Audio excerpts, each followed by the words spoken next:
Hello and welcome back. Today we have Platinum Review number 19, Marvel Spider-Man.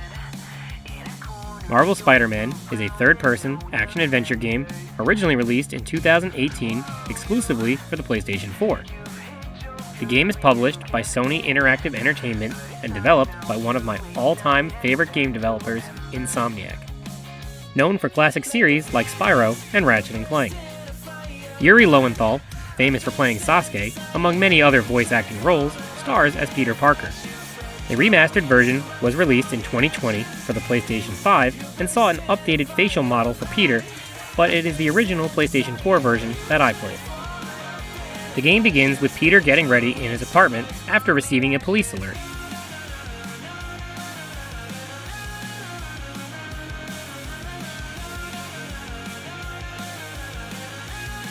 He puts on a spider suit and heads out the window.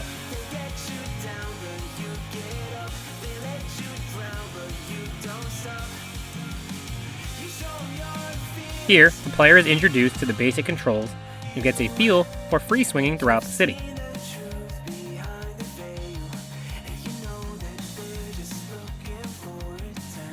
On his way, Pete speaks with Yuri Watanabe, his police contact, and is briefed on the situation.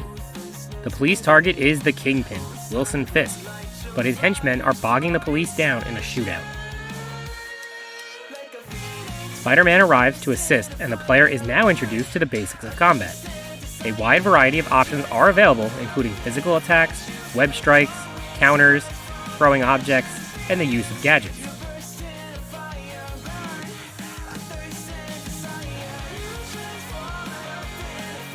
After defeating the initial wave of enemies, Spider-Man makes his way towards Fisk Tower, where even more gunfighting is taking place. As Spider-Man fights his way inside, the player learns about the combo meter and focus ability. Damaging enemies charges up the focus meter, which can be used to heal, as well as utilize a focus attack to instantly defeat an enemy.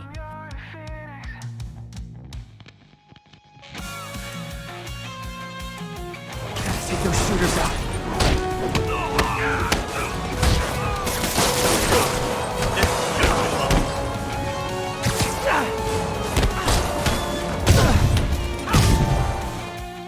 Inside, Spider-Man reaches a computer and hacks the security system, which further enrages Fisk, who is hiding deeper in the building.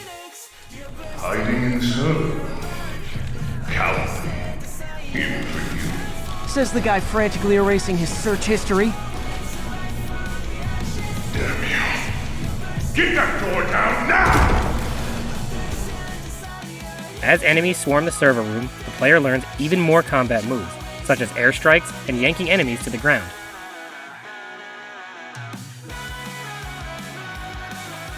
After many more fights, Spider-Man finally reaches Fisk's office.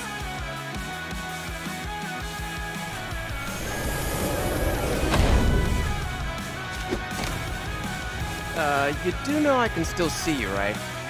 80 years of this insolence.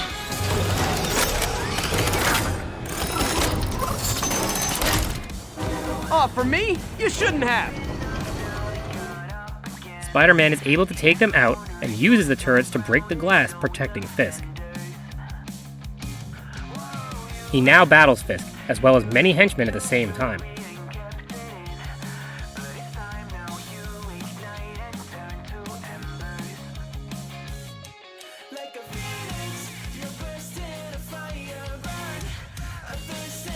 After doing enough damage, a new mechanic is introduced in the form of QuickTime events in which the corresponding buttons must be hit in a timely manner.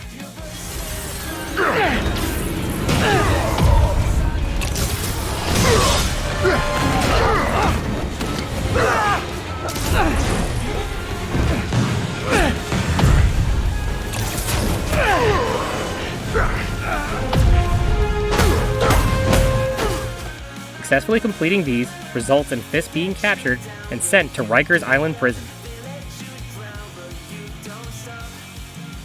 The Kingpin is hauled off, but not before threatening Spider-Man once more. Finally off to Rikers, huh? You know, I think you've got more enemies in there than I do. If you think this will be more than a minor inconvenience... Whoop, gotta go. Hey, good luck, Willie. I have a feeling you're gonna need it. Idiots! I'm the one who kept order in this city! 1 month! In 1 month you'll wish you had me back! At this point, you will have earned a skill point, as completing missions will result in XP gained to level up. Skill points can be used to unlock new abilities in 3 different categories, and the first one unlocks the web throw. After taking down Fisk, it is now time for a break as Spider-Man, and changing clothing, as Pete is late for work. He arrives at the lab where his boss, Dr. Otto Octavius, is already testing the robot prototype he and Peter had been working on.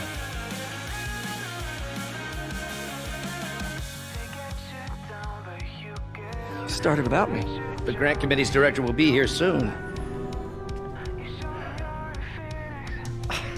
It's fine, Parker. I invented this equipment. I think I can handle it. Unfortunately, the test does not go well.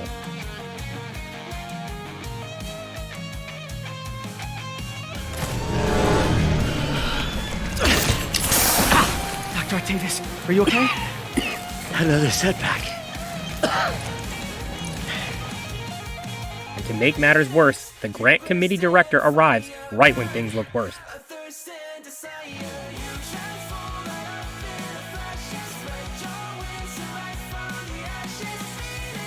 Otto talks things over with the committee as Pete attempts to repair the prosthetic arm.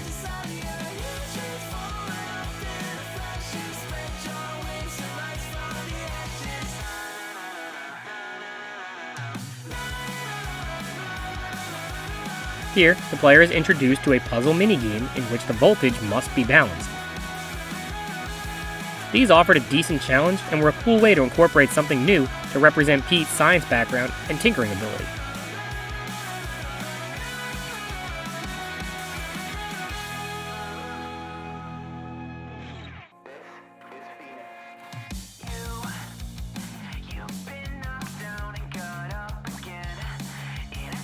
After completing this task, another puzzle minigame must be completed, this time matching fragments to the different color spectrum. These were easier than the voltage puzzles, but was also a really cool way to incorporate scientific experiments in a fun way.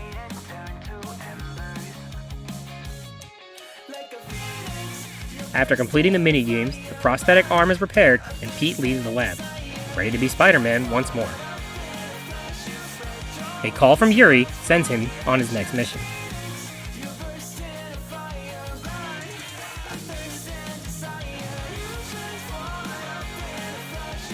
As he swings, J. Jonah Jameson's podcast plays. Welcome to Just the Facts with J. Jonah Jameson, alerting you to the threats you don't even know about. Let's dive right into the calls. Speak.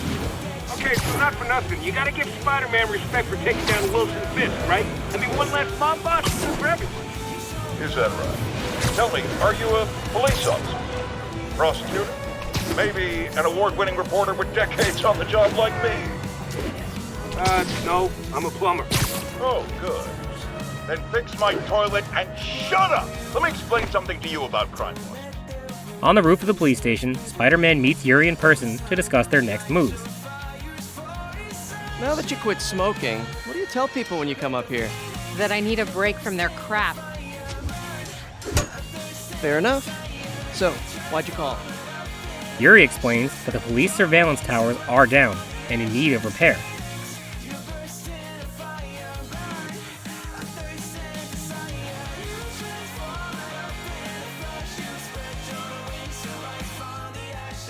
Spider-Man fixes the closest tower, and doing so unlocks the map in that particular region. It also unlocks the ability to detect local crimes. With the tower up and running, Pete heads off to a crime in progress nearby.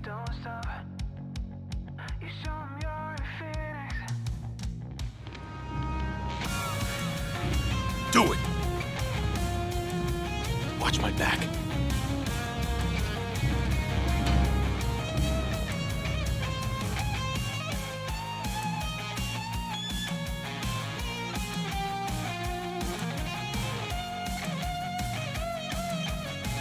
Stopping this rewards XP as well as crime tokens, which can be used for a wide variety of upgrades.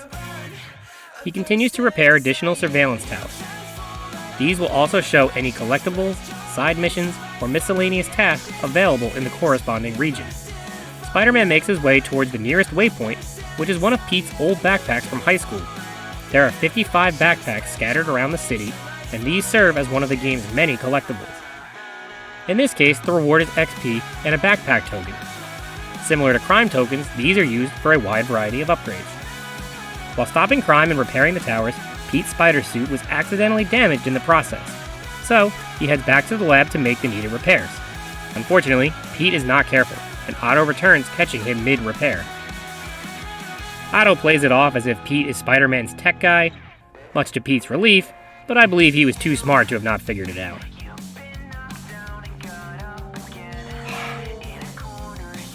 Of course. It's you. I don't know what Oh, you're... come on, Parker, it's obvious. Let me explain. I only wish you told me sooner. I wanted to. But I was afraid that if word got out, my family might be in danger. Yes. I guess if you design his equipment, you're bound to be a target too. Yeah. Don't worry. Your secret's safe. Otto leaves, reassuring Pete that his secret is safe with him. Now, it is time to utilize those tokens that we earned earlier. These and many other tokens are used to craft advanced suits, as well as suit mods, additional gadgets, and gadget upgrades.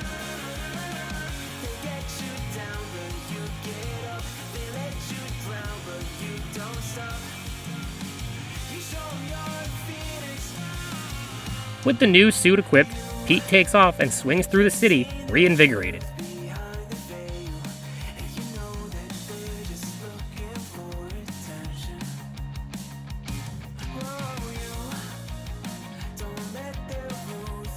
Despite Fisk locked behind bars, his empire continues to operate.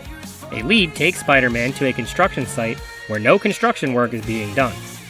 Before taking on the many enemies, Pete receives a message from Otto with a new Spidey gadget idea. Pete builds the new Impact Web, which turns out to be quite useful in the upcoming enemy encounter. The construction site includes several waves of enemies that must be defeated.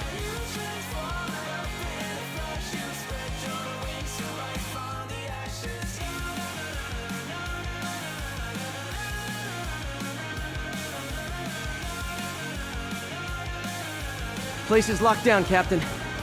Actually, webbed down. And someone finally reported shots fired, so I've got officers inbound. Good work.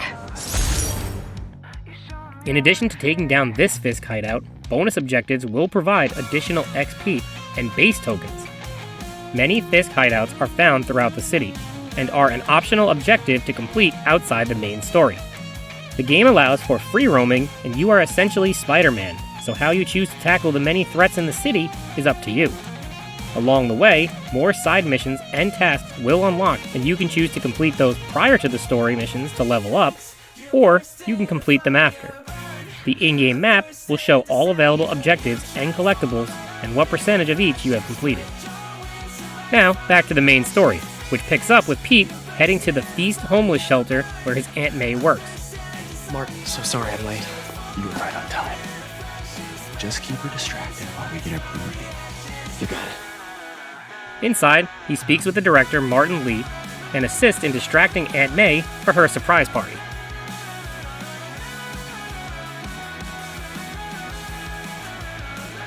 These past few years, you helping me through college and working here, sacrificing so much and asking for nothing. I just wish there were more people like you in the world. He's right. 5 years ago, you walked in here and told me you were inspired by my mission to help others. Now it's you who inspires me.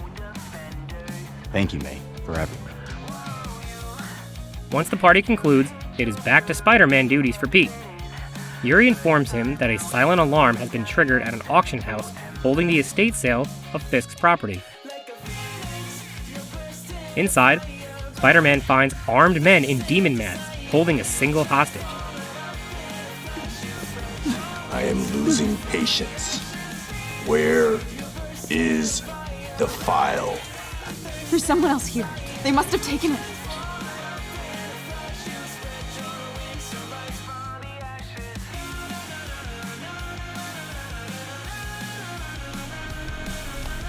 This totally belongs to... Don't move. Buddy, if I had a nickel for every don't move... He takes out the demons to find none other than Mary Jane Watson. Hey, Pete. MJ? What are you doing here? Same as you. Working. At least, I was. She then proceeds to explain how she ended up in her current situation. Hi. Mary Jane Watson. I'm covering the Fisk estate sale. Hello. Craig said we'd do this tomorrow. I like to get a jump on things. The player can now control MJ, who arrives at the auction house to take photographs of various items for heritage arts.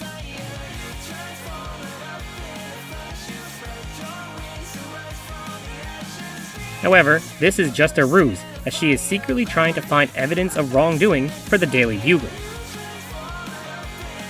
She sneaks her way into a back office and discovers a secret file hidden inside a statue.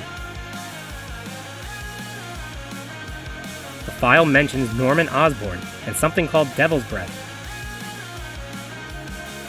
But before she can investigate further, masked men enter the building and take the employee hostage.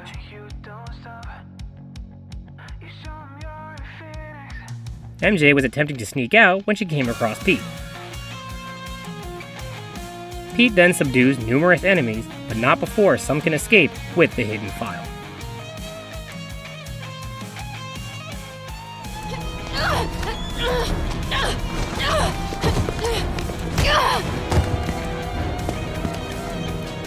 Stop! No. Hide! Not cool with the hostage taking, guys.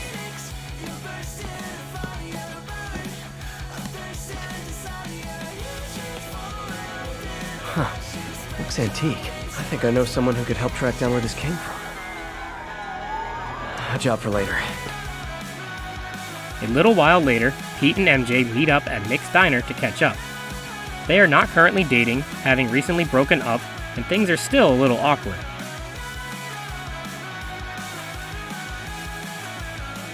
However, the conversation is cut short when Pete leaves to chase after police sirens, and we get an awesome cameo from Stan Lee.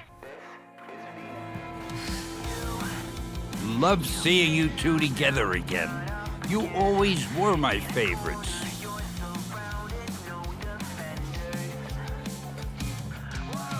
The target this time is Shocker, who was just released on parole but is already wreaking havoc. Spider-Man must pursue Shocker through the skies while avoiding return fire. Eventually, Shocker is caught and Pete moves forward with the investigation into the demons.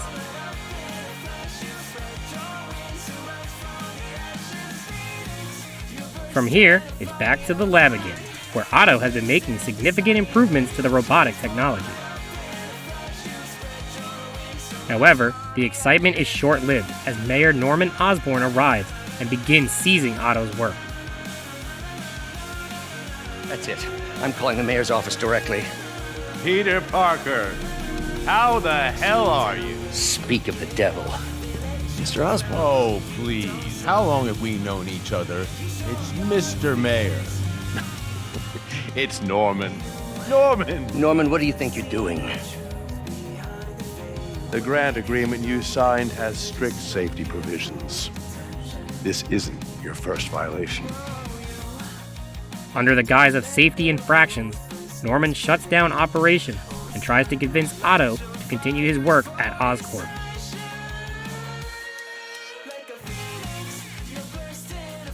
Otto refuses, and unfortunately, without funding, can no longer continue to pay Pete. There's no we. Without the grant from the city, I can no longer pay you. I need some time to think. If I were you, I'd look for a new job. Pete leaves the lab but there is no break for Spider-Man, as he must respond to a bank robbery in progress. The culprit is yet again Shocker. Yuri informs Pete that a prison guard simply released Shocker from his cell and let him walk free. However, the guard had glowing eyes and appeared to be brainwashed. An intense battle ensues until Shocker is finally captured again.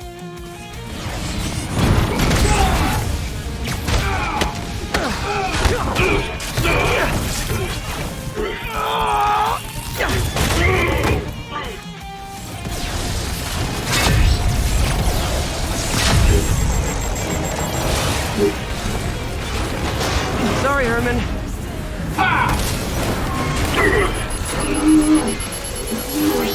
You brought this on yourself. Literally. This time, he is brought to the Raft, a secure and isolated prison for the toughest of criminals. Continuing with leads on Fisk's operation, Spider-Man arrives at a shipyard to investigate. Here, he finds the facility on lockdown, as many armed guards are protecting Fisk's assets from the demons.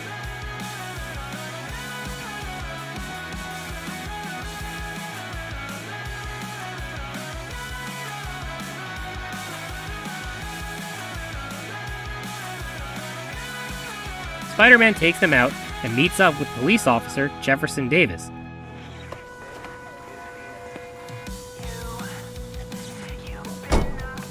You know we can't have vigilantes trespassing or doing illegal searches.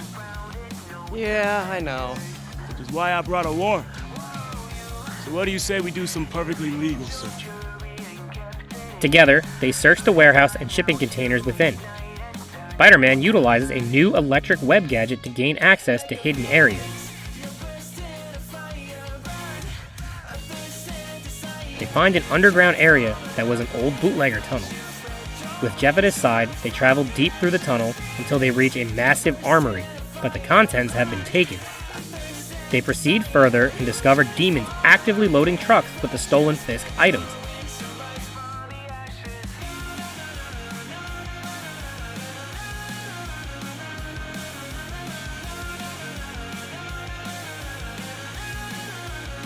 Spider-Man and Jeff fight them off and pursue one of the trucks as it attempts to flee.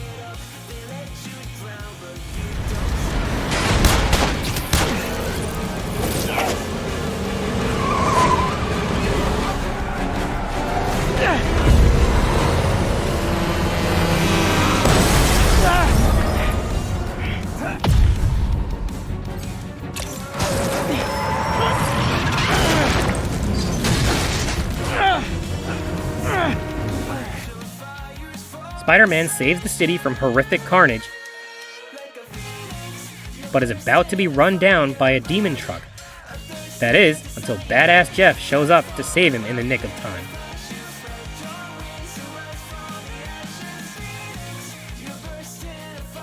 In the aftermath, Jeff is taken to the hospital and MJ tags along to get his side of the heroic story.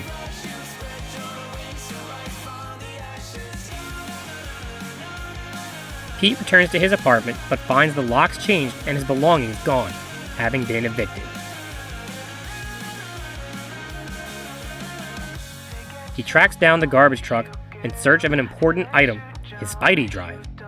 Luckily, the contents of the truck have not been incinerated, but thugs are attacking the sanitation worker. Spider-Man handles them easily and recovers the drive. As Pete tries to figure out where he can stay the night, he receives a voicemail from an unknown caller. He recognizes the voice as Felicia Hardy, Black Cat, and a new side task is presented. Completing all of these will unlock a new spider suit.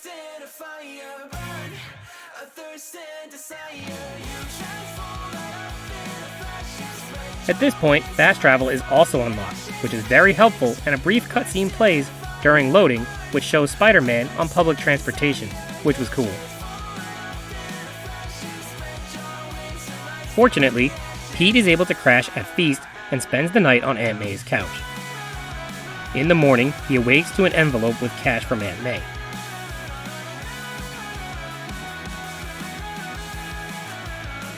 Reluctantly, he accepts the gift and heads back out for Spider-Man duty. I can't take this.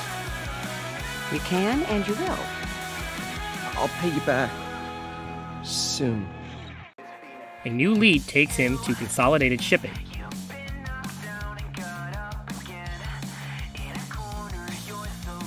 This turns out to be a front for the demons, as they are engaged in battle with Fisk's men. On the roof, Spider-Man pursues the leader, but is blasted off the roof, and the helicopter attempts to leave.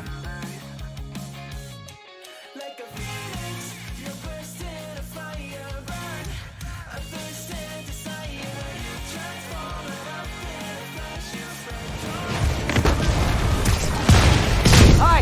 Is this the flight to Newark?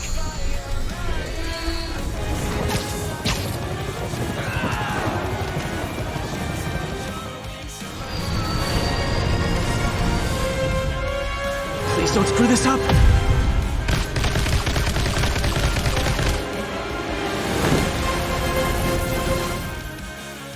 Pete traps the chopper, but the leader was not on board. We now get our first look at Miles Morales, Jeff's son and Spider-Man's superfan.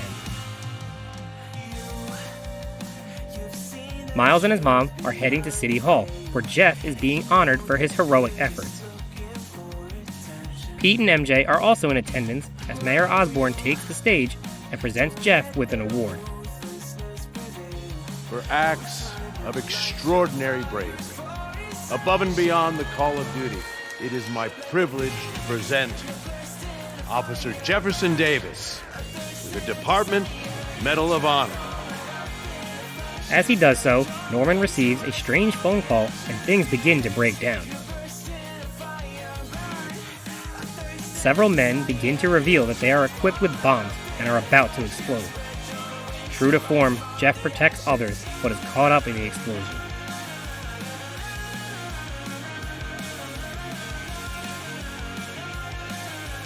Pete is also badly injured, protecting MJ in the process.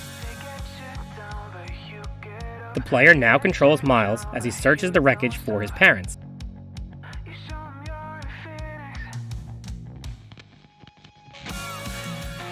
After a little while, he finds his mom, but she is trapped under some rubble.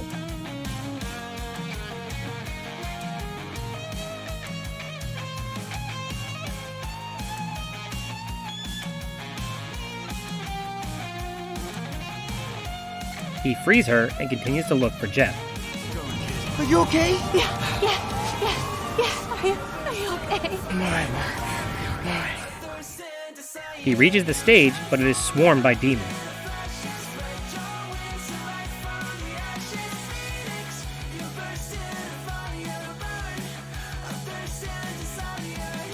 Miles is about to be done in when the leader arrives and summons his men.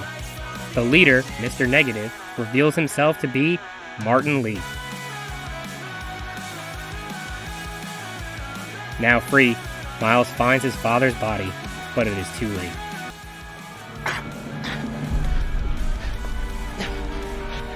Dad! Dad! Dad, no!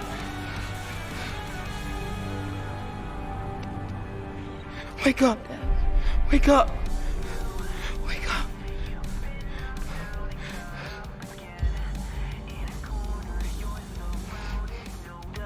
A week later, Miles, as well as a healed Pete and MJ, attend the funeral of Jefferson Davis.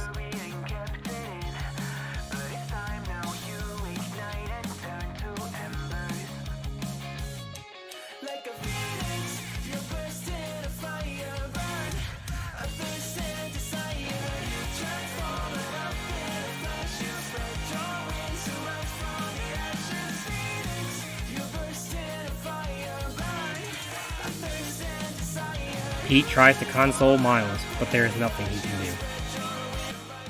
Look, I know you don't know me, but I just wanted to say, I know what you're going through. That's what you were gonna say, right? Or it all gets easier with time. Don't worry. It's a part of God's plan. I'm sorry. I was just trying to help. I know. Somehow in the aftermath, Pete suspects Martin Lee. He was unconscious during the ensuing chaos, so I'm not sure how he knows it was Lee. I guess Lee was out in the open and witnesses must have recognized him, but either way, Pete needs to gather evidence connecting him to the attacks. Based on MJ's research, Pete heads to a recycling center that Martin Lee owned to look for clues.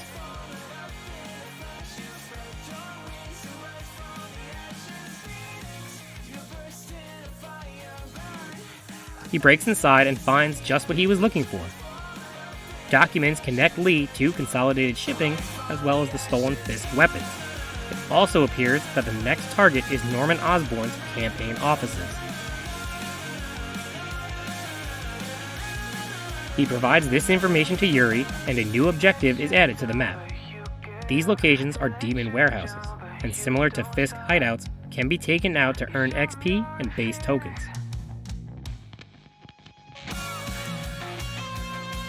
While battling through the first warehouse, Spider-Man is confronted by high-powered security force, Sable. Led by Silver Sablanova, this private international security force was hired by Mayor Osborn for his protection.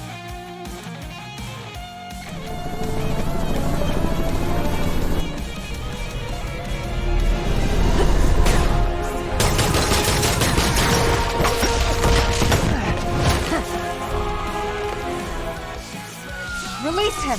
He works with us!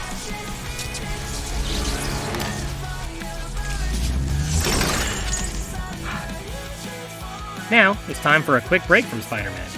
Pete arrives back at Feast to help his Aunt May, who is now running things in Martin Lee's absence. She needs more help, and Pete knows just who to ask: Miles. Pete believes keeping busy will help take his mind off things. From here, Pete decides to sneak into Lee's office to look for evidence.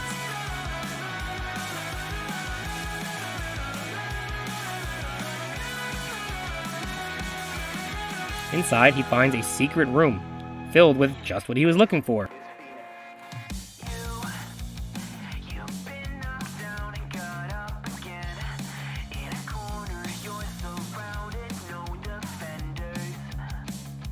But the room is wired to explode and destroy the contents. Quickly, Pete shuts down the system and leaves the office. However, he is not careful again and is caught exiting the office by Martin Lee himself. Mr. Lee, I thought you were out of town. Did you find what you were looking for? Fortunately, Aunt May arrives before things can escalate, but tension is heavily present in the conversation. Well, what matters is you are both safe. Amen. But the bombers are still out there. Who knows what they plan next? I don't think you or May have anything to worry about.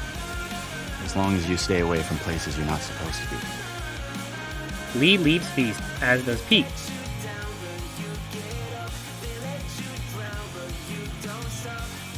But as Pete steps outside, he is attacked by a couple of homeless men who are looking and acting strange.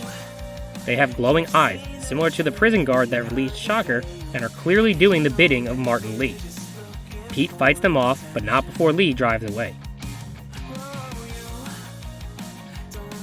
Pete relays the information he found in Lee's office to Yuri and explains that he believes Lee will try to use Devil's Breath, some sort of bioweapon, in his next attack. With no other leads to look into, Pete heads back to the lab, where Otto is in a much better mood and sounding very enthusiastic about their project. Otto explains to Pete that things are going to be different this time. Rather than restore people to their previous self, he wants to make them better.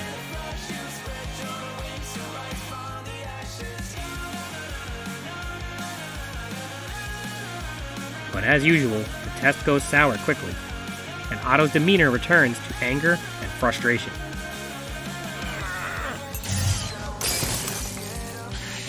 Damn it! This is all your fault, Norman, you son of a...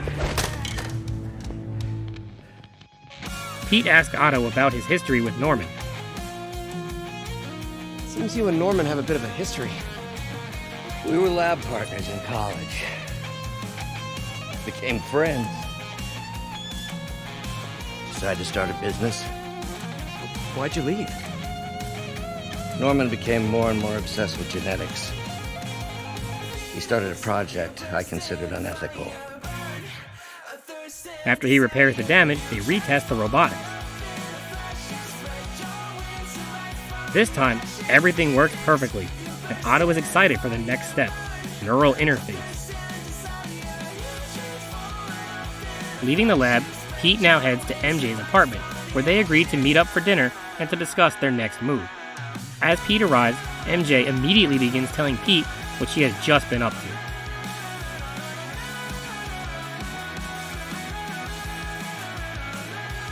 The player now controls MJ once again in a flashback as she sneaks through a dark and heavily guarded warehouse. She distracts and creeps her way towards a back office. Before she can make it, the boss reveals himself to be Tombstone.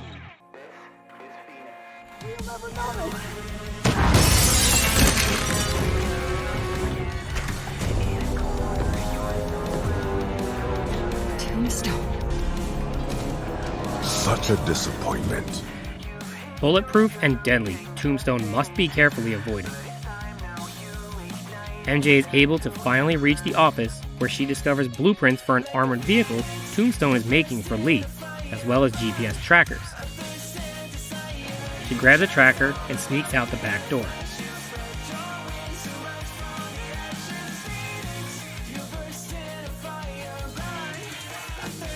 Back at the apartment, Pete gives MJ a decoy gadget to use next time. They continue to discuss what they have found when MJ asks if Pete wants to be partners.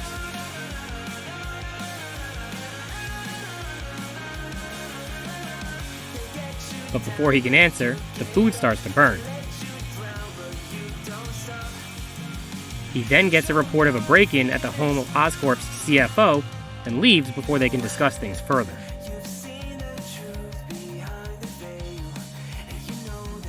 Pete heads off to the home of Charles Standish.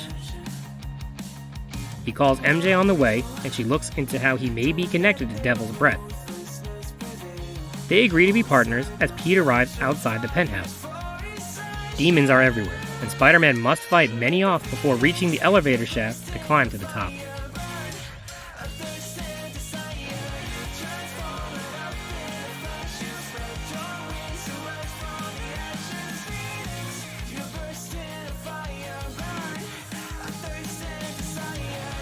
Inside the massive apartment, heavily armed demons patrol the floor as they force Standish to access something on his laptop.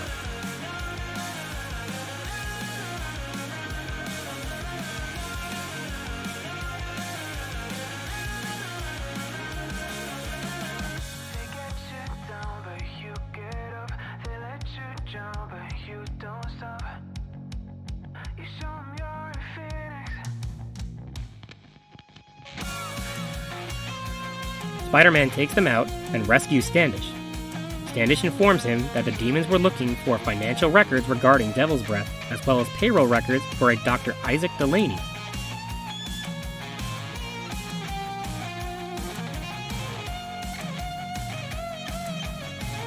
Before they can talk more, a helicopter appears outside and fires into the apartment.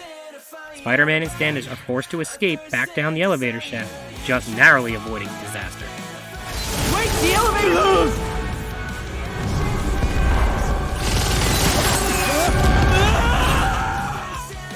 Gotcha! You okay?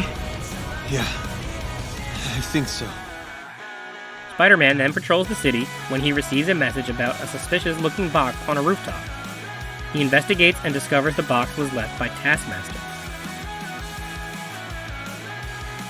This results in a race to defuse bombs scattered in different locations.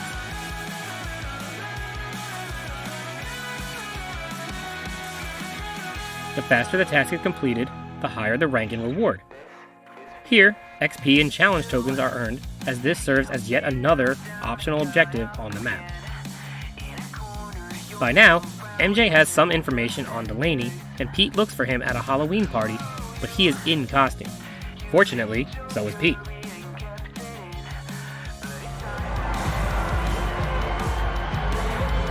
Halloween party. Guess I don't have to change.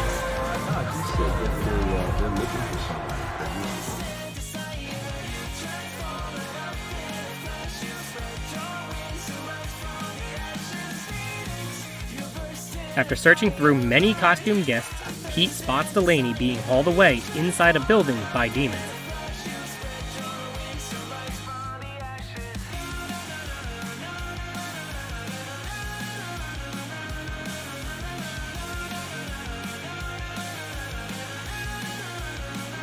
Spider-Man fights his way inside where he finds Martin Lee, standing over Delaney, demanding answers. How do you know that? You don't have much time, Isaac. Tell me his name. Delaney refuses, so Lee transforms into Mr. Negative and corrupts Delaney with just a touch.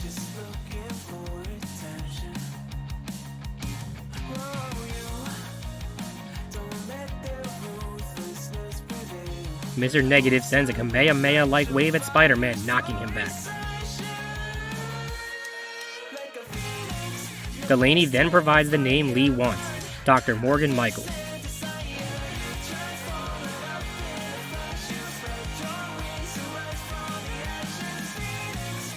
With no further use of Delaney, Mr. Negative makes him kill himself before leaving.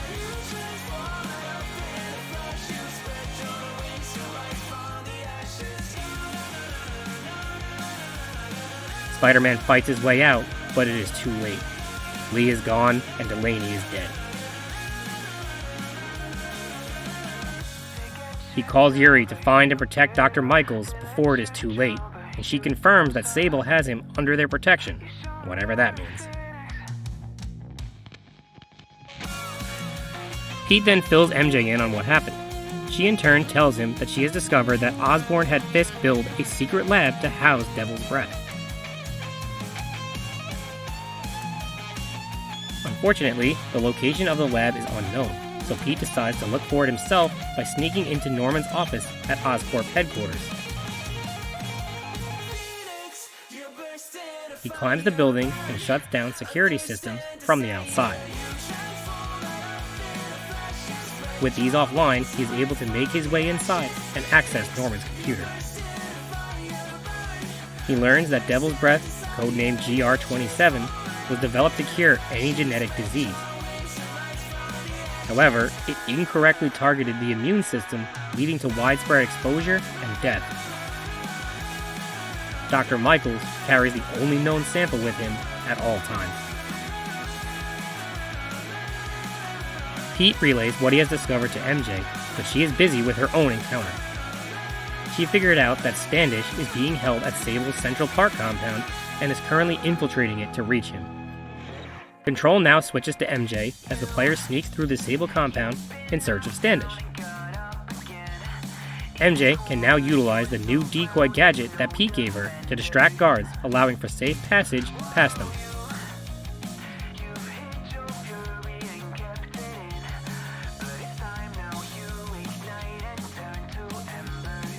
Eventually, she reaches Standish, but he pulls a gun on her, thinking her to be a member of the Demons or Sable.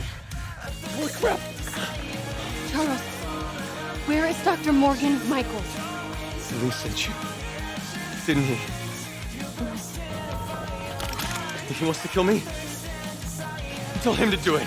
Do it himself. I'm not with the demons. I'm not with Sable. I'm a reporter.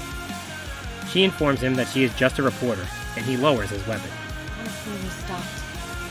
Just like you. What? I've read your byline. She has Michaels in the Bowery. They're moving him to a new safe house tomorrow at noon. But she's totally ignoring Grand Central. Grand Central? He then begins to tell MJ about Dr. Michaels' whereabouts. But Pete shows up just in time to mess it all up.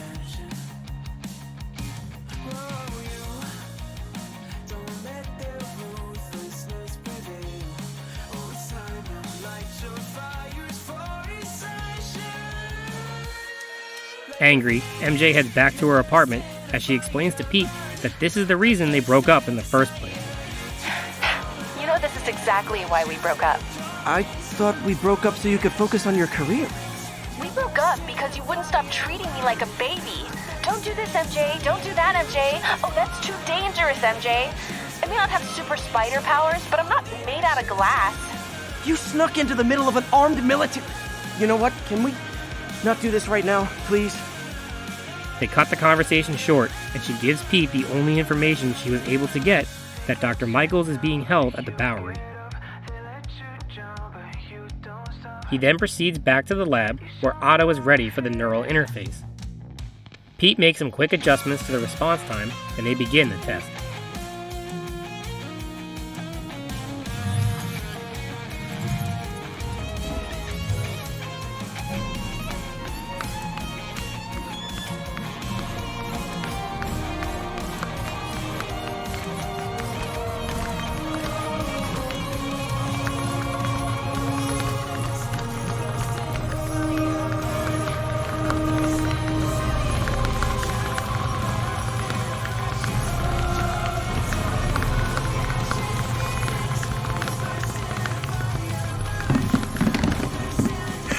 The test is a complete success, and Otto finally comes clean about why he is so desperate to get it working.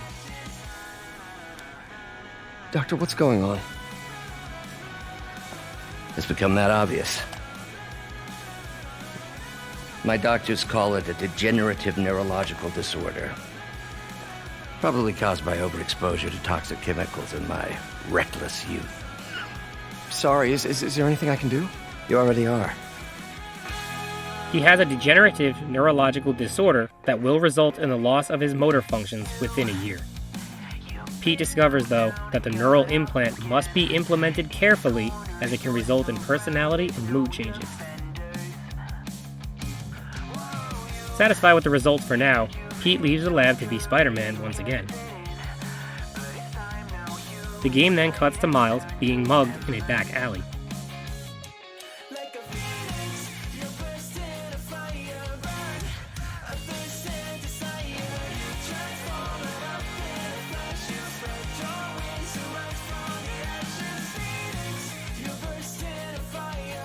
Spider-Man arrives and gives him a quick lesson on fighting.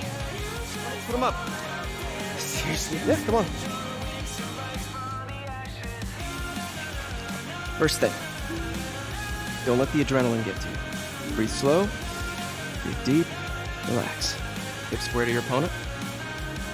Let them make the first move. Now use your feet. When they go off balance, look for an opening. Boom. Like that? Yeah, that's it. Okay, only this time, just let me have it. Right on the jaw, okay? I got it. Oh, sorry. No. It's all good.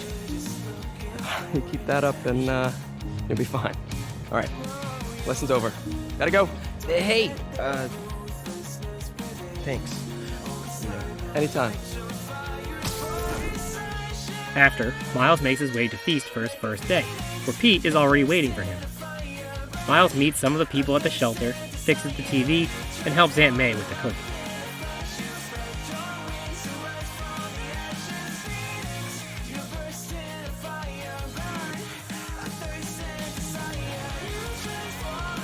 Hey, May.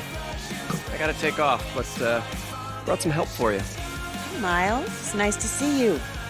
Grab an apron, wash your hands, and I'll show you around. Now close to noon, Spider-Man awaits the transport of Dr. Michaels from the Bowery.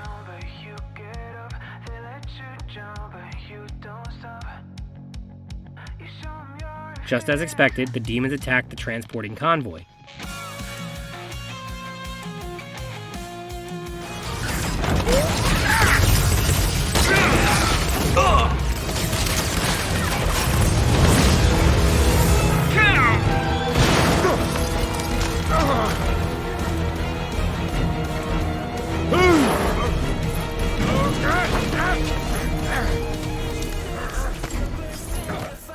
They take Dr. Michaels and the Devil's Breath onto their heavily armored vehicle. Spider-Man chases after them and fights off many enemies.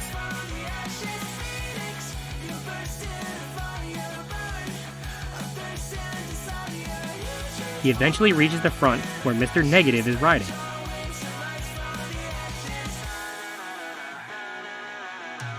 As he reaches up, Mr. Negative grabs his arm and begins to corrupt him, resulting in hallucinations.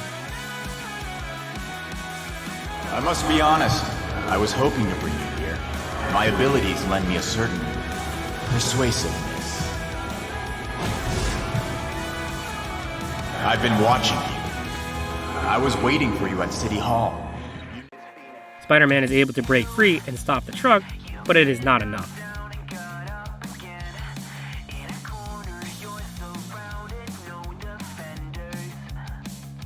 Dr. Michaels is saved, but the Devil's Breath is gone.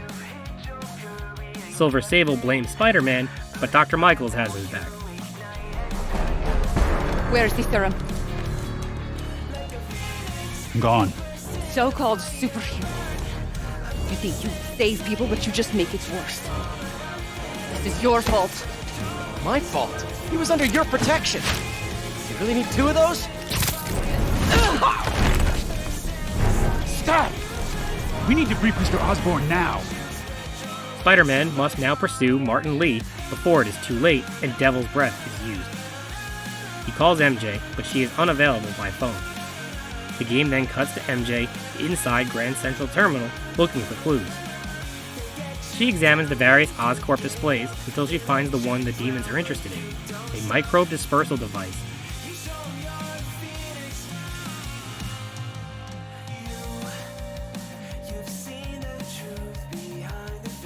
But as she looks up, Lee is standing right behind her.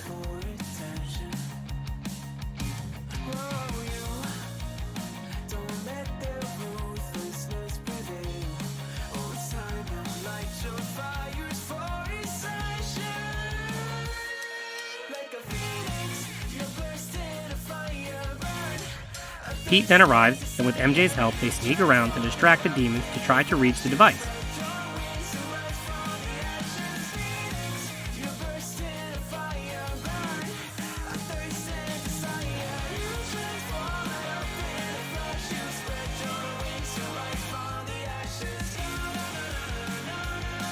MJ is successful in disarming it, and Spider-Man now attacks the demons to free the hostages.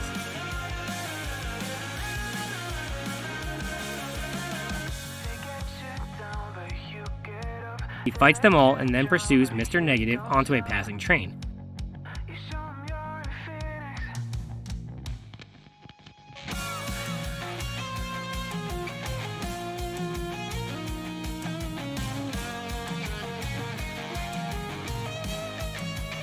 They battle until Mr. Negative is defeated and the train stops.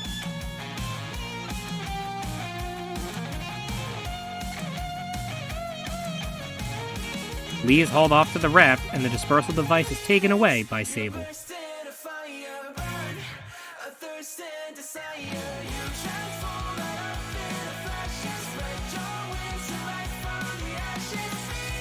With Martin Lee behind bars, the Devil's Breath secure, and MJ still mad at him, Pete heads to the lab for some more work with Otto.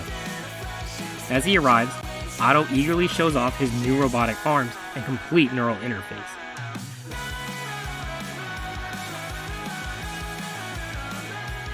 Pete is skeptical, and for good reason. The neural interface is affecting many different areas of Otto's brain and can permanently damage his mind. Doctor, I've found a potential problem. Everything has problems if you look hard enough. But fortune favors the bold. It's time to show the world what we've done. Reluctantly, Otto removed the neural interface and is determined to keep working at it.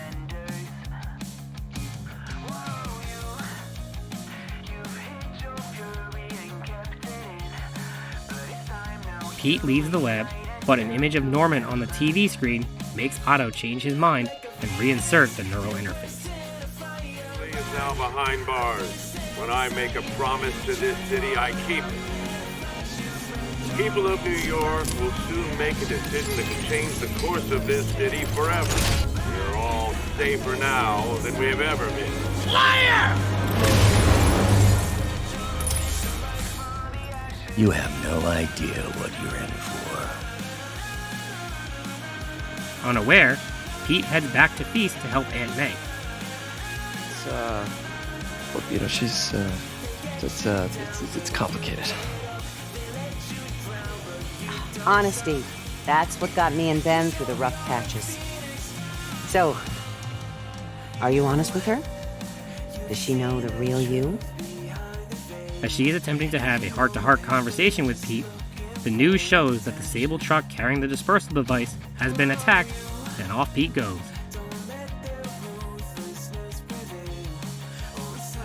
Spider-Man arrives at the truck to discover the Devil's Breath gone. However, that is not the only problem at hand. A perfectly timed and coordinated attack has left Rikers Island breached, and the inmates minutes away from a massive jailbreak.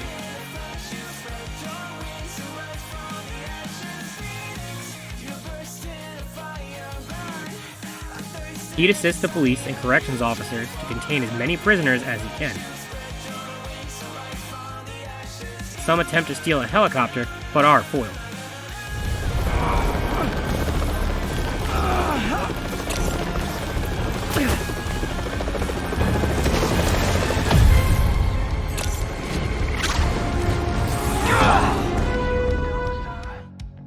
Spider-Man is able to get things somewhat under control, at least for just a second.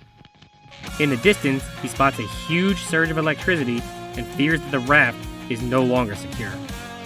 He hops on Yuri's chopper and they assess the situation. Things are as bad as they seem, and they are hit with a bolt of electricity that sends the chopper crashing down. Spider-Man is able to get him and Yuri to safety just as Electro shows up. Welcome to the park! Just in time for the fire! Electro frees more prisoners and flies off.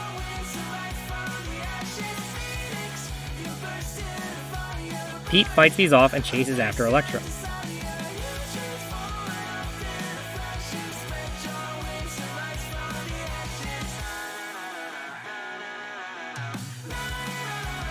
He catches up to him, but it is not a fair fight. Vulture swoops down and grabs Spider-Man as they fly into the sky.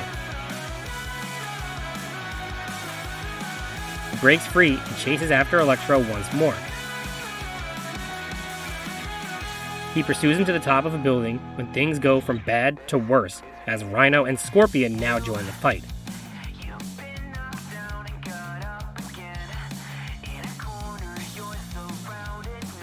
As if that wasn't enough, Mr. Negative then attacks from above in a helicopter.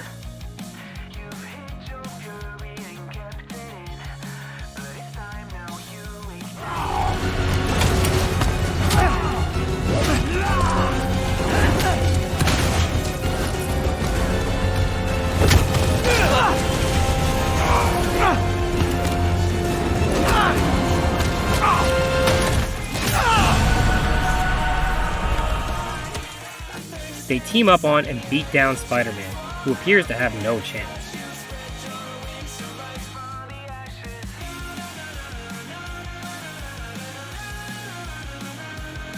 Cornered and with no escape, Spider-Man is saved when Otto arrives, now under the Doc Ock persona.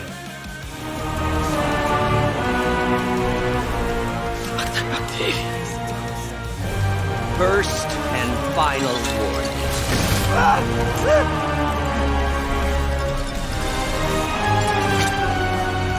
Stay out of our way.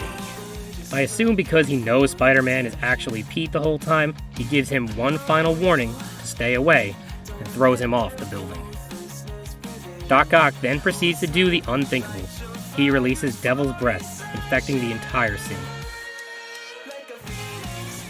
All these are lies. It's over, Norman. Time to give them the truth.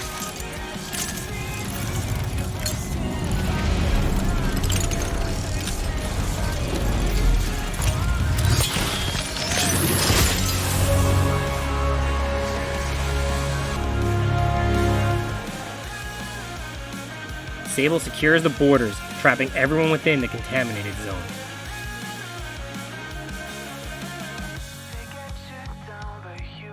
In addition, prisoners from both Rikers and the Raft run wild, with Mayor Osborn personally blaming Spider-Man for the escape and disease. MJ and the Bugle have his back, but no one else seems to. But he is yet to provide evidence, and many believe the mayor is just deflecting blame, since an exclusive report by the Bugle revealed that this disease originated in a secret, unregulated Oscorp laboratory here in Manhattan. Mayor Osborn insists that Oscorp Turn is it off. NBC on anti-serum, but has not provided any further evidence to support this claim. From now on, free-roaming the city is increasingly dangerous, as Spider-Man will take on heavy fire from all angles. At this point, 2 new optional objectives are available, these being Sable Outposts and Prisoner Camps. These are similar to the hideouts and warehouses and reward-based tokens. With the baddest of the bad released from the raft, it is up to Spider-Man to capture them once more. The first target is Electro, who is attacking the Upper East Precinct. Upon arrival, Spider-Man must fight many enemies and destroy energy transformers to free the police. He is successful, but Electro is not present. So he heads to the Upper West Side, where Rhino is endangering civilians. As Spider-Man arrives, Rhino runs away, but there are many groups of prisoners to deal with instead. In addition, Sable arrives and are far more difficult to deal with, as they fly in the air and can tie Spider-Man up so he can't swing. Many of these enemies have RPGs and deal massive damage. Eventually, they are dealt with, but the night isn't over. Pete receives an urgent call from MJ. Inmates have started a fire at the Veterans Center, and May and Miles are trapped inside. He makes it there and attempts to free them from the wreckage.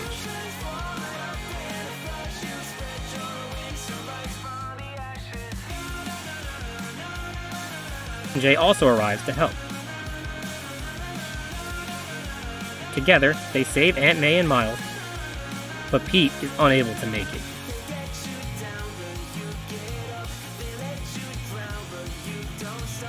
He shoots a web in desperation and is caught and saved by Miles.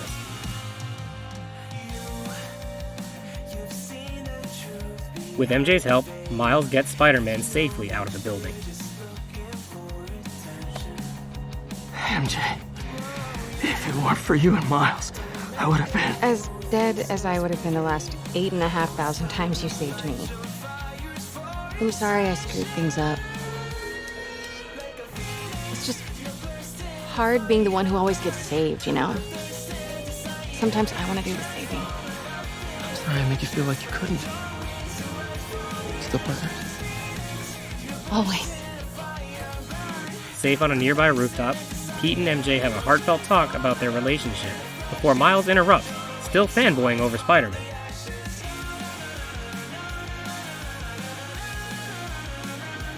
Together, the 3 of them talk over their next moves. The city is in danger. It needs our help. All of our help. Alright, well, call the play, coach. The next steps are to capture each villain, but there are no current leads, so Spider-Man heads to the site where Devil's Breath was released to look for clues. Follows chemical residue back to Otto's lair. Inside, he finds upgrades for each of the raft's villains and realizes the extent of Otto's plan. He discovers a feed to Doc Ock himself, but this was just another trap.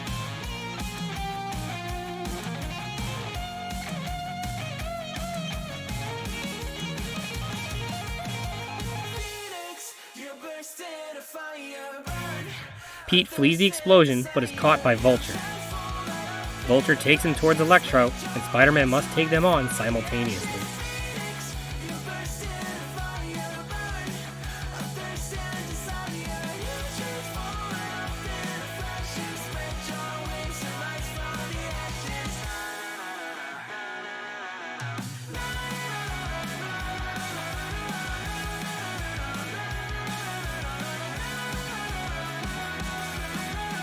Eventually, he takes them down, and 2 supervillains are returned to the raft.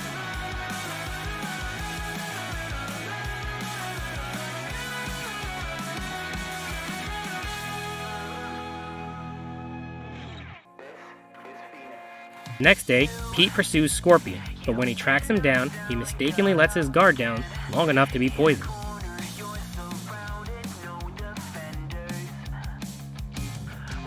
This results in hallucinations as Pete searches for an antidote.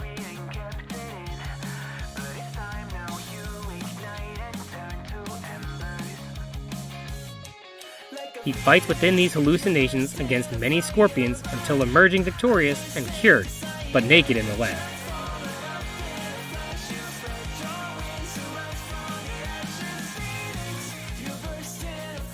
The game then switches to Miles as he sneaks past prisoners in search of desperately needed antibiotics for Feast. He is able to locate some, but Rhino and Scorpion lurk nearby. Rhino is onto him, but Miles is careful enough to sneak by.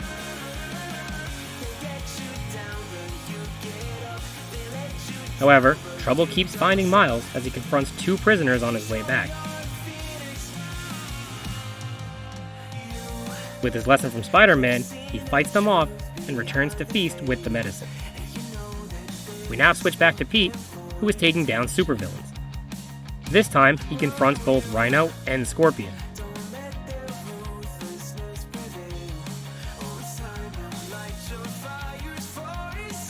This is another 2-on-1 fight that Spider-Man must battle through.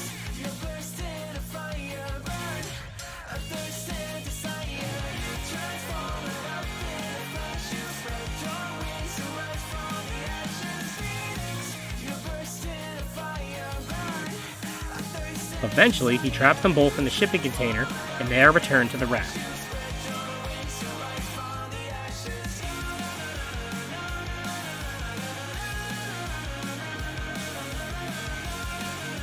Pete then receives a call from MJ regarding the Devil's Breath lab.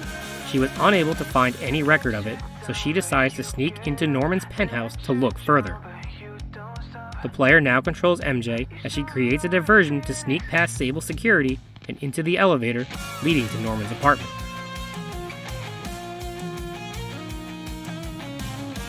Inside, she finds a secret room, but must first find the passcode.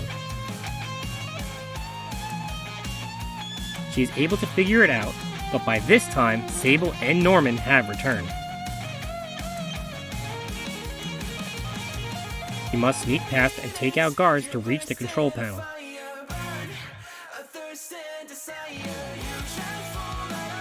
Inside, she discovers Super Spider, as well as the truth about Devil's Breath. Norman's son Harry was sick, just like his mother, and GR27 was developed to cure them.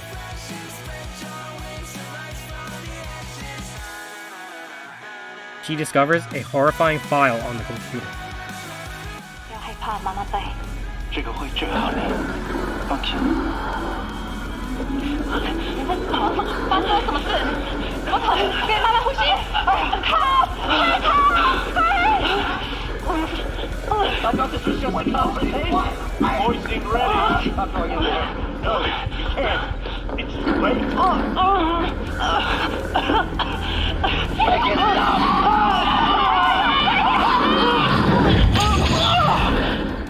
The file shows a video of Martin Lee as a child. Otto and Norman inject him with GR27 in the hope of curing him. However, it does not work. Lee begins to react negatively to the medicine, and a resulting energy blast kills both his parents. With this information, MJ leaves, but is spotted.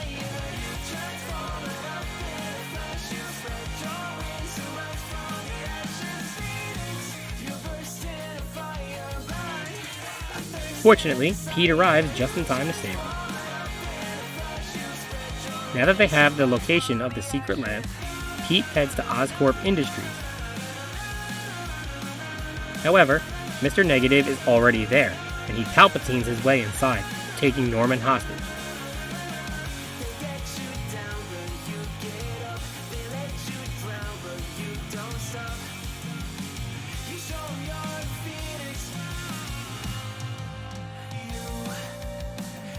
Pete fights the men outside, and when he is about to open the door, Silver Sable arrives and fires at him.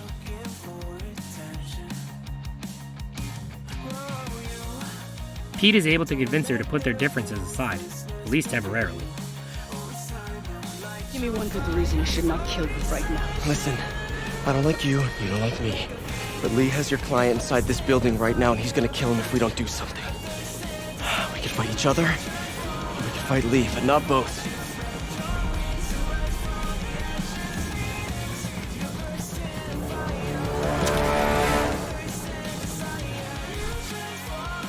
Spider-Man drops into the basement and confronts Mr. Negative. He is grabbed and begins to see visions again. Parents, The accident! You sound as clinical as Osborn! My parents died because of me! Because of what Osborn did to me! Moments earlier, Mr. Negative received the only anti-serum from Dr. Michaels.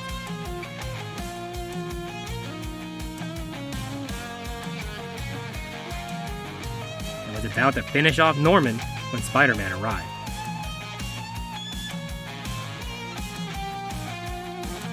Pete tries to reach the Martin Lee inside Mr. Negative, but it is futile, and they do battle in an epic boss fight.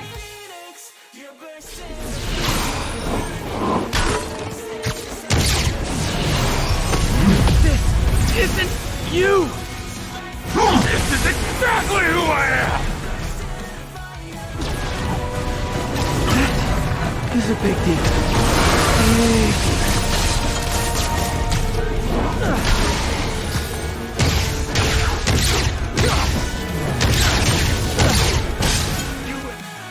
Finally, Spider-Man defeats Mr. Negative, releasing the hold he had on others.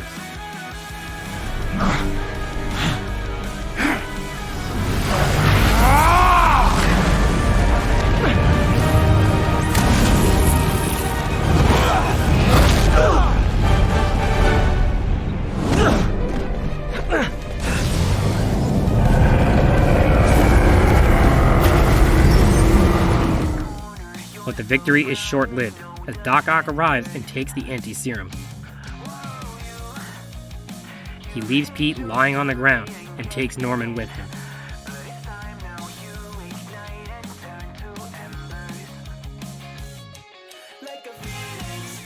A few moments later, Silver Sable arrives and takes Spider-Man to Feast for treatment.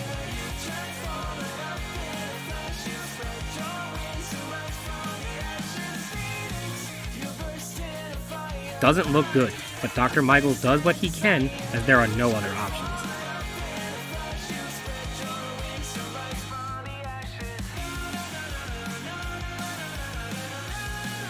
Oh my god.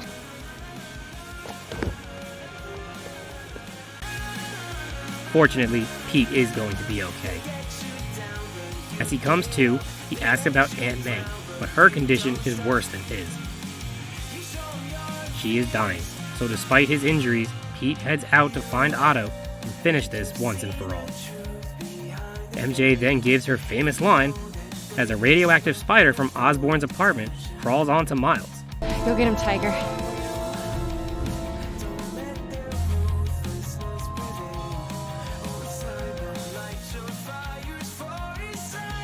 It bites him, setting into motion the future of Spider-Man.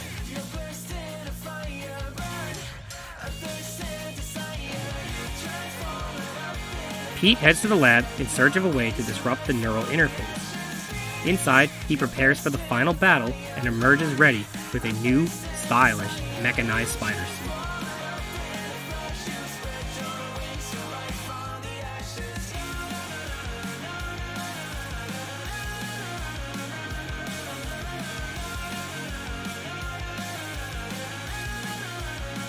He heads to Oscorp Tower where Otto is holding Norman. You stole my company! My ideas! Now, the truth. The truth is, you were only ever worth a damn when you worked for me! The truth is, you could never accept that I'm better than you! You're a failure, Otto! And you always will be! Doc Ock demands that Norman admit his lies to the world, but when he refuses, he is dropped off the side of the tower. Fortunately, Spider-Man arrives just in time to save him before proceeding to challenge Otto head-on. They battle on the roof as Pete's new suit power recharges his gadgets. As they fight up a tower, Doc reveals that he knows Spider-Man is Peter.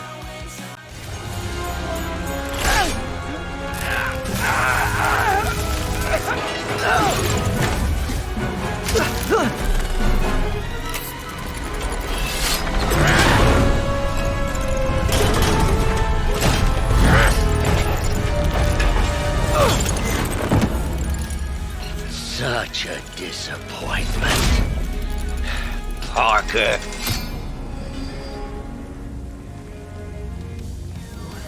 You knew? I tried to warn you, Peter, but you didn't listen. You knew. Their epic battle continues down the side of the tower as Pete is now angered and letting all of his feelings and emotions fuel him. His web shooters are damaged, so he must fight hand to hand, or hand to robot arm. You were my hero! You meant so much to me!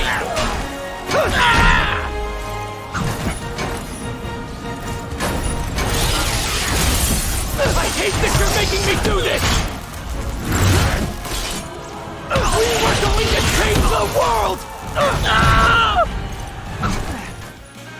Overpowered by Doc Ock, Pete sacrifices his own body to remove the neural interface and subdue Otto.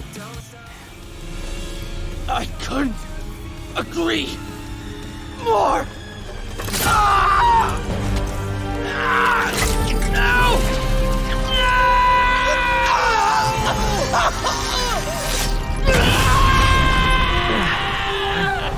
The anti-serum.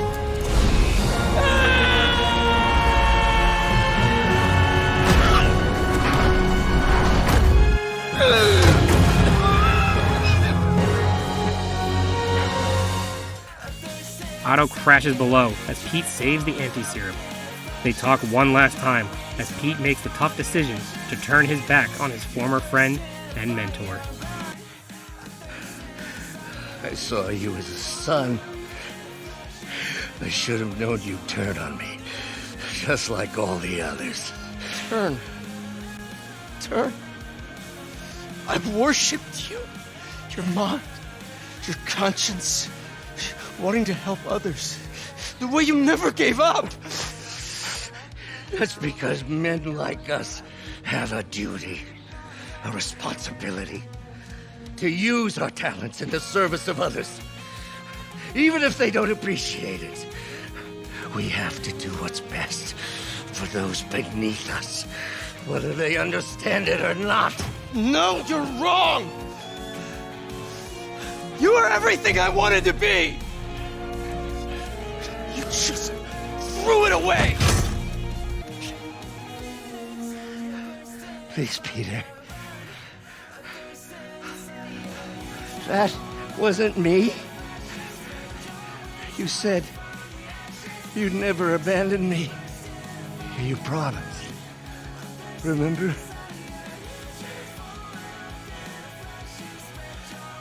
And of course, you rest easy, knowing your secret is safe with me. You do what you think is best, Doc. It's all any of us can. Peter? Even when it hurts like hell. Peter, where are you going? Peter?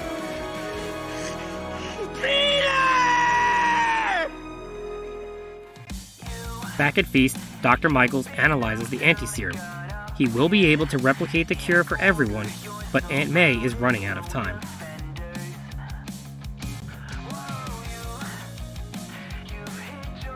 She speaks to Spider-Man and reveals that she knows it is Peter. You're right here. Take off your mask. I want to see my nephew.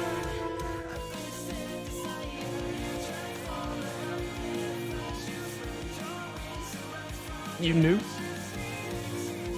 I've known for a while. I never wanted you to worry. I did. And I am so proud of you. And Ben will be too.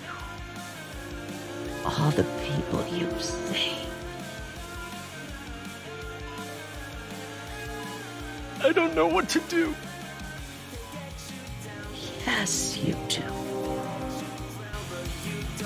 Desperate, Pete grabs the anti-serum and thinks about using it to save Aunt May, but it would be at the expense of everyone else, and that is not what she stood for. He doesn't, and she passes away.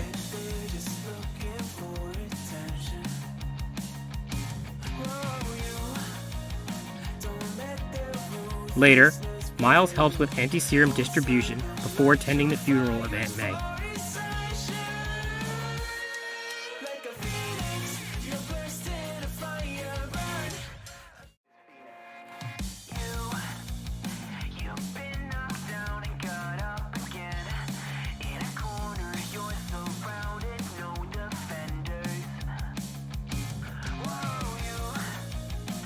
Doc Ock is loaded into his cell at the raft, but it doesn't look like we've seen the last of him.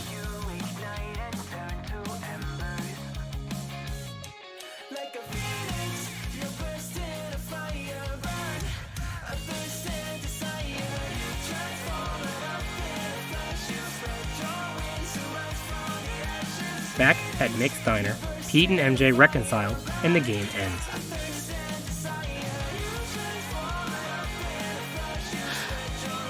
You know, you can always stay at my place. Only if you want to. No, I mean, yes. I mean, no, I don't. I'm not want to, but meaning I do want to, but only if you do.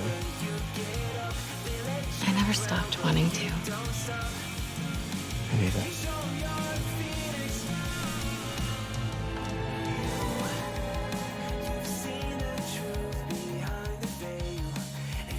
In a post-credit scene, Miles reveals to Pete that he's experiencing some physical changes, which he needs to show him. Pete reveals he is Spider-Man, and the main story is complete. Some areas, No. for example. Not that. I think it's better that I just I show you. No. It's pretty weird, right?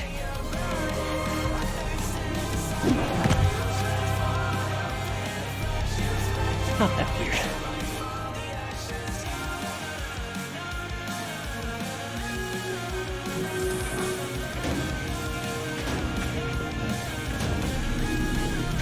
We were so close.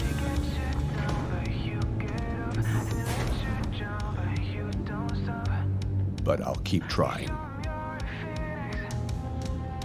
I will find a cure. I will.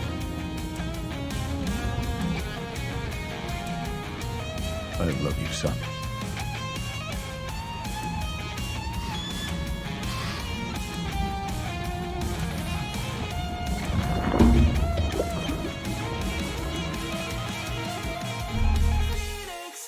At this point, you will now have all main story related trophies. However, there are still plenty of objectives and collectibles required for the Platinum Trophy. The in-game map will show everything that needs to be completed, and one trophy, which requires 100% in all districts, will cover several other trophies along the way. Through the story, you should be familiar with the different tasks and how they work. Many have bonus objectives that reward additional XP and tokens. These include demon warehouses,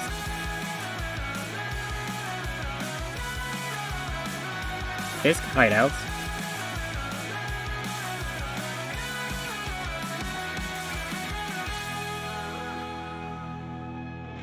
Sable outposts,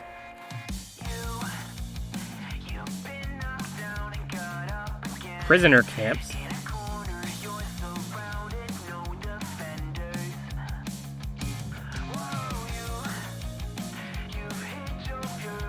surveillance towers,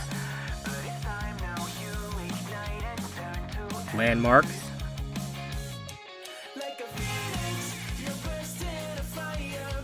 backpacks, Black Cat recon. Once you have found all of Black Cat's recon points, you will track her back to her hideout for the trophy, but you don't catch her. Harry's research lab,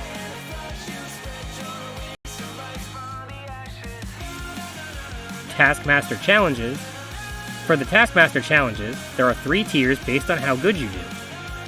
You have to complete every challenge, but only need to achieve Spectacular once for each of the 4 different types of challenges. Once all tasks are completed, Taskmaster will battle you, and you defeat him for a trophy. For any of the base tasks, one base must be completed with all bonus objectives for a trophy, but you don't need to get all the bonus objectives each time. There are also side missions that are independent of the main story. These include finding pigeons, tracking down Tombstone, and finding missing students, among other various tasks. All side missions must be completed.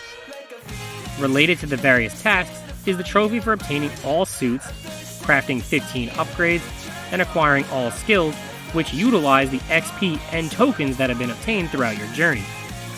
If you struggle getting enough of any type of token, a New Game Plus could be used to repeat tasks to earn more tokens as the unlocks carry over. In addition to the collectible related trophies, there are combat trophies. These include a wide variety of tasks, such as perfect dodge 10 times, take down 10 vehicles, or perform 75 stealth takedowns, to name a few.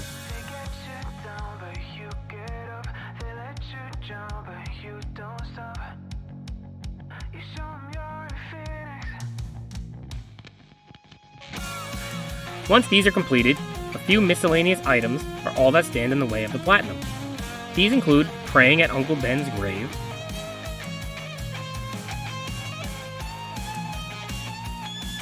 waving at civilians,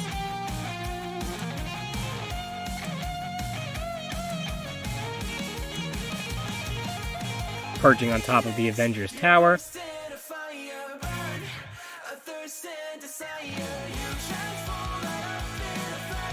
riding the subway, and performing 4 tricks in a single jump. Overall, the platinum process was straightforward and a natural progression of trying to complete everything the game has to offer. Nothing was too difficult, as there was no difficulty-related trophy for the platinum. However, Marvel Spider-Man does have add-on trophies. First section is New Game Plus. This only includes completing the game on New Game Plus and completing the game on Ultimate difficulty. These can be combined into one playthrough, which will make Ultimate mode much easier with the skill and upgrades carrying over in New Game Plus. You can also use the New Game Plus to earn any needed tokens to acquire all suits or upgrades if you were missing any. In addition, Marvel Spider-Man does have DLC trophy packs.